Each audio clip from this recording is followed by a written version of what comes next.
Court, कचहरी, police, jail, इन शब्दों को कोई सुनना भी पसंद नहीं करता है, लेकिन जाने अनजाने कभी ना कभी हम इन मामलों में फंस जाते हैं, पुलिस कोर्ट कचहरी में, और उससे निकलने का हमको रास्ता फिर समझ में नहीं आता। तो क्या ये अच्छा ना हो कि हमारी कुंडली में कोई ऐसा ब्रह्मास्त्र हमको मिल जाए जिससे हमें ये पता चल जाए कि आखिरकार हम ऐसा कौन सा ऑपरेशन चलाएं जिससे हम इस कोर्ट कचहरी से मुक्ति पा जाएं। जो लोग भी कोर्ट कचहरी से उनको डर लगता है कि कहीं फंस ना जाएं, उनके लिए भी ये वीडियो बहुत इंपॉर्टेंट है। और जो लोग ऑलरेडी फंस चुके हैं वह इस कानून के फंदे से कैसे बाहर निकलेंगे कोर्ट कचहरी से, उनके लिए भी इस वीडियो में बहुत कुछ है। तो आप वीडियो को अंत तक जरूर देखते रहिए। और वीडियो अच्छा लगे तो वीडियो को लाइक, शेयर और सब्सक्राइब आप जरूर करिए। तो बंधुओं, सबसे पहले तो हम ये समझेंगे कि आखिरकार ये कोर्ट कचहरी जो जी का जंजाल है उसमें हम फंस क्यों जाते हैं। बहुत सारे लोग हमसे कहते हैं कि महाराज, हमारा मित्र, हमारा रिश्तेदार सभी प्रकार के अवैधानिक काम करते हैं, लेकिन उसके बावजूद उनका कुछ नहीं होता, और हम अगर थोड़ा सा भी कुछ कर दें या ना भी कुछ करें तब भी हम इन मामलों में फंस जाते हैं। तो आखिरकार ऐसा होता क्यों है? तो याद रखिएगा, उसका सबसे पहला कारण यह है कि जो न्याय के देवता हैं वो शनिदेव होते हैं। और अगर शनिदेव की महादशा या अंतरदशा चल रही हो और उस समय अगर आपने कोई भी गलती कर दी ना, तो याद रखिए फिर आपको वो माफ नहीं करेंगे, वह फिर आप कोर्ट कचहरी के जंजाल में फंस ही जाएंगे। मान लीजिए आपकी कुंडली में सबसे शुभ ग्रह कौन सा है? शुक्र होता है। अगर शुक्र की महादशा चलती है तो आपके बचने के बड़े अच्छे चांस रहते हैं, लेकिन अगर शनि की महादशा या अंतरदशा चल रही है तो याद रखिए फिर फंसने के बड़े अच्छे चांस भी रहते हैं। और आप जानते हैं कि चोर तो वही कहलाता है जो पकड़ा जाता है, और जो नहीं पकड़ा जाता वो हमेशा ईमानदार कहलाता है। तो इस बात को हमेशा याद रखिए, एक ऑपरेशन की तरह इसे चलाइए कि जब भी कुंडली में शनि की महादशा या अंतरदशा चल रही हो, आपको उस समय कोई भी गलती नहीं करना है। इस बात को आपको ध्यान देना है। दूसरी बात याद रखिएगा कि कोर्ट कचहरी में वो लोग बहुत जल्दी फंसते हैं जिनका छठवां भाव बहुत कमजोर होता है, कि छठवां भाव मार कुटाई का होता है, लड़ाई झगड़े का होता है, दुश्मनी का होता है, तभी तो आप इन मामलों में फंसते हैं। तो अगर आपके छठवें भाव पे मंगल के साथ शनि या राहु बैठे हैं तो भी आपको इन मामलों में सतर्क रहना है। आपको बहुत ज्यादा सोच विचार के ही कुछ काम करना है। दूसरी बात, एक चीज और याद रखिएगा कि अगर मंगल आपकी कुंडली में 12वें बैठा है, अब किन किन की कुंडली में मंगल 12वें बैठा है आप व्हाट्सएप पे लिख के बताइएगा हमारे। अगर मंगल 12वें बैठा है तो ये याद रखिएगा कि 12वां भाव कोर्ट कचहरी का ही होता है, और मंगल को भूमि संपत्ति कहा गया है, अचल संपत्ति। तो भूमि से संबंधित अगर आप कोई भी काम करते हैं रियल एस्टेट में, तो भाई कोई भी जमीन खरीदते और बेचते समय पूरे डॉक्यूमेंट चेक कर लीजिए, सब कुछ देख लीजिए कि ये नंबर 1 की जमीन जायदाद है या नहीं है, क्या इसमें कोई लफड़ा है। लोग गलती यहीं पे कर देते हैं, लालच में आकर कोई जमीन खरीद या बेच लेते हैं, फिर वो हमको फोन करके बताते हैं कि महाराज अब तो हम फंस गए हैं इसमें।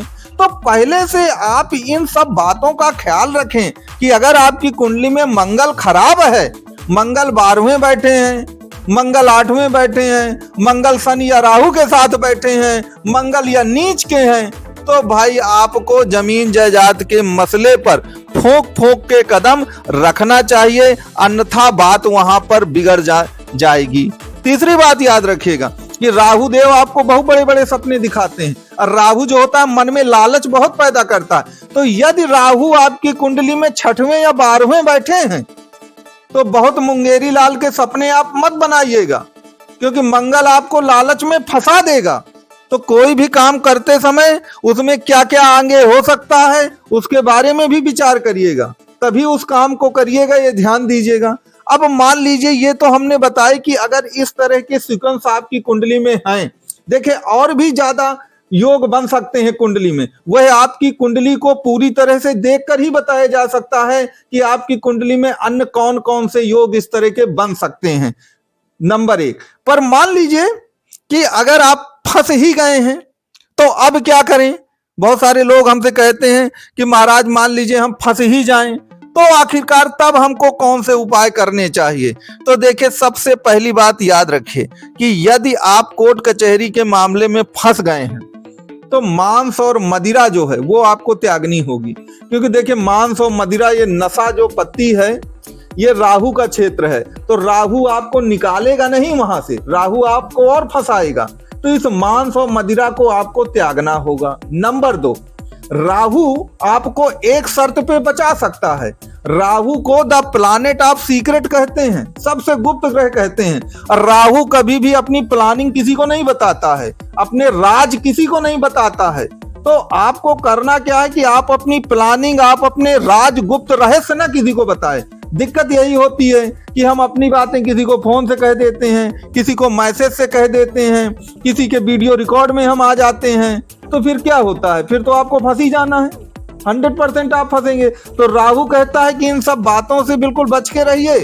अगर आप इन सब बातों से नहीं बचे तो आपका फंसना तय है। तो इस बात को याद रखें कि अपने राज जो हैं, गुप्त बातें जो हैं, अपनी प्लानिंग जो है, वह आप किसी को ना बताएं। नंबर 1। दूसरी बात याद रखिएगा, राहु उन लोगों को सबसे ज्यादा फंसाता है जो देर रात तक जगते हैं। याद रखें, रात भर जगने से चंद्रमा कमजोर होता है कुंडली में, और चंद्रमा आपका मन है।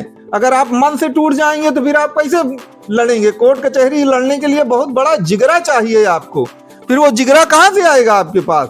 तो देर रात तक आपको जगना नहीं है। इस उपाय को भी आपको जरूर करना चाहिए। तीसरी चीज याद रखिए कि मान लीजिए आप कोर्ट कचहरी के जाल में फंस गए, तो मंगल भी इसके लिए बहुत जिम्मेदार होता है।